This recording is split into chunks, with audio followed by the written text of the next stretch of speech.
नमस्कार, आप देख रहे हैं करंट क्राइम और मैं हूं आपके साथ श्रुति दिवाकर। बुधवार सुबह महाराष्ट्र की राजनीति को एक भयानक सदमे का सामना करना पड़ा। पुणे जिले के बारामती में हुए एक दर्दनाक विमान हादसे में महाराष्ट्र के उप मुख्यमंत्री अजीत पवार का निधन हो गया। इस हादसे में विमान में सवार कुल 5 लोगों की मौत हुई है, जिनमें 2 पायलट और 2 सुरक्षाकर्मी भी शामिल हैं। यह हादसा पूरे देश को झकझोर देने वाला है और हर ओर शोक का माहौल है। यह दुर्घटना बुधवार सुबह बारामती हवाई अड्डे के पास हुई। पुणे से बारामती आ रहा विमान लैंडिंग का प्रयास कर रहा था, तभी वो रनवे के पास फिसलकर जमीन से टकरा गया। टक्कर के तुरंत बाद विमान में जोरदार धमाका हुआ और कुछ ही पलों में उसमें आग फैल गई। विमान में उप मुख्यमंत्री अजीत पवार के साथ 2 अनुभवी पायलट और 2 सुरक्षाकर्मी सवार थे, जो उनकी आधिकारिक यात्रा का हिस्सा थे। दुर्भाग्यवश हादसा इतना भीषण था कि विमान में सवार किसी भी व्यक्ति को बचाया नहीं जा सका।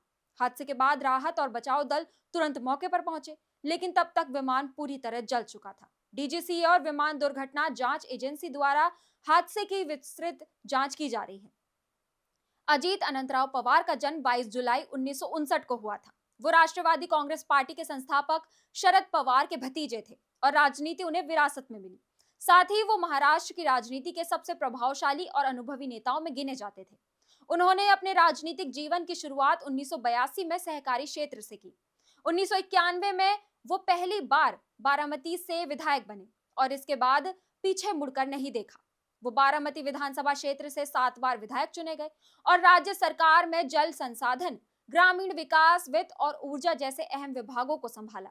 अजीत पवार ने अलग अलग दौर में विलासराव देशमुख, अशोक चव्हाण, उद्धव ठाकरे, देवेंद्र फडणवीस और एकनाथ शिंदे जैसे मुख्यमंत्रियों के साथ काम किया।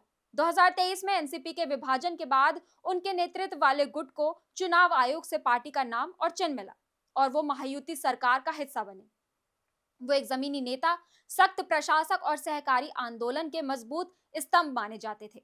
इस हादसे में अजीत पवार के साथ उनकी सुरक्षा में तैनात 2 सुरक्षाकर्मी और विमान उड़ा रहे 2 पायलटों की भी जान चली गई। ये सभी अपने कर्तव्य का पालन करते हुए एक आधिकारिक यात्रा पर थे।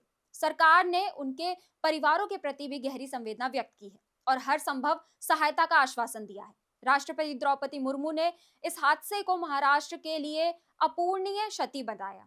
प्रधानमंत्री नरेंद्र मोदी ने अजीत पवार को जनता से जुड़ा नेता बताया और हादसे में मारे गए अन्य लोगों के परिवारों के प्रति भी संवेदना जताई। गृह मंत्री अमित शाह, महाराष्ट्र के उप मुख्यमंत्री एकनाथ शिंदे, राहुल गांधी और ममता बनर्जी सहित कई नेताओं ने सभी मृतकों को श्रद्धांजलि अर्पित की। आज का यह हादसा महाराष्ट्र और देश के लिए एक गहरा आघात है। अजीत पवार के साथ साथ इस दुर्घटना में जान गंवाने वाले पायलटों को और सुरक्षा कर्मियों को कुर्बानी भी हमेशा याद रखी जाएगी। आज का यह हादसा महाराष्ट्र और देश के लिए एक गहरा आघात है। अजीत पवार के साथ साथ इस दुर्घटना में जान गंवाने वाले पायलटों और सुरक्षा कर्मियों की कुर्बानी भी हमेशा याद रखी जाएगी। इसी के साथ आप देखते रहिए करंट क्राइम। नमस्कार।